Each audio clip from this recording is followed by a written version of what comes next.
Hey, what's up, y'all? Welcome back to my channel. I'm going to show you guys how I made this black pumpkin with Rice Krispie treats. I'm Jelena, and this is Badass Edible Art. So the first thing I did was I made some Rice Krispie treats. Don't worry, check the eye at the top for the Rice Krispie treats tutorial. And I just shaped it in this small round shape. And then I made sure I sunk down the middle to have that center as a pumpkin does. I took half and half, which is modeling chocolate and fondant mixed together. The white specks in this is just modeling chocolate that didn't mix well into it. But I rolled that out and I covered up my Rice Krispie treats and tried to smooth it out as best as I can. It wasn't a thick layer of modeling chocolate because I'm gonna go back over it with some long snake-like rolled up pieces to act as the, I don't know, bumps or humps of your pumpkin. I don't know the technical terms, so we're just gonna call them humps. And I did that all around the entire pumpkin Rice Krispie treat shape. And I'm just using some Innovative Sugarworks sculpting tools. You can get them at their website. You want to go check them out, I linked them down below. So yeah, so I have this cute little pumpkin that I wanted to make out of Rice Krispie treats. Or I had this Rice Krispie treats that I wanted to make a cute little pumpkin out of. I guess that's the way that you should phrase that. But as I was making these long snake-like figurines to cover the sides, I wanted to make sure that it wasn't so bold.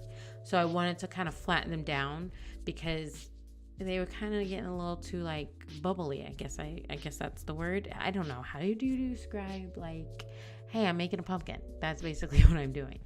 As I was putting these pieces on, I wanted to smooth out their creases and like make it nice and even. That's the reason for the half and half, because fondant allows for elasticity, but modeling chocolate allows for a better sculpt. So that's why I mixed the two together.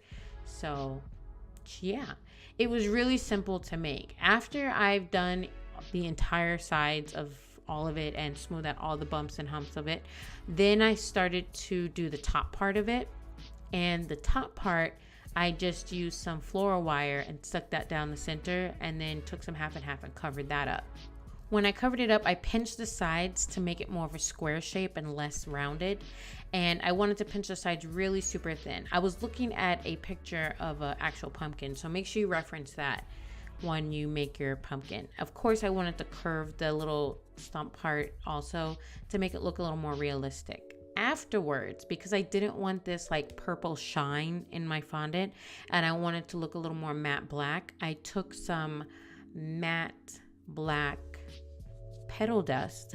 Really, it was just black petal dust, and I petal dust the entire thing so it can be a little more matte. If you can see now, it's much more darker and a less shiny, which that's exactly what I was going for. I didn't want that purple look at all. So I did that all around the entire thing. And then I added a little bit of glam to it by putting some edible gold leaf on top of it. And the way that you attach edible gold leaf, a really good way, is you use some shortening. And so I just took a paintbrush, painted on some parts with shortening, and then with what shortening is that's where I applied the edible gold leaf at.